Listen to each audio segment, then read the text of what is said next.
दीदी काय ग सारखा अभ्यास करत असतीस, डोळे खराब होतील ना तुझे.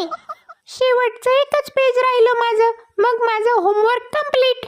आयो दीदीचा होमवर्क पूर्ण होत आला, माझं कधी व्हायचा? दीदी मोंट्या खूप आळशी, त्याचा होमवर्क अजून झाला नाही. दीदी देख की ग, एवढा माझा होमवर्क कंप्लीट करून लय डोळे दुखायला लागलेत अगं. मोंट्या आळशीपणा करू नकोस. लिहून लिहून आताची बोट पार वाकडी झाल्यात माझ्या. 1 2 3 4 5 6. आयो सकाळपासून 6-7 पानं लिहून काढलेत मी एकट्याने. जंगलात होतं तेच बरं होतं, या माणसांच्या नादाला लागून कशाला आलोय मी इकडं झक मारायला काय माहिती. डोक्यावर न जात्यात सगळं गणित आणि इंग्लिश. दीदी मोंट्याचा होमवर्क अजिबात करू नको, त्याचा त्यालाच करू दे. मोंट्या तुझा होमवर्क तूच कंप्लीट करायचा. बरोबर बोललीस तू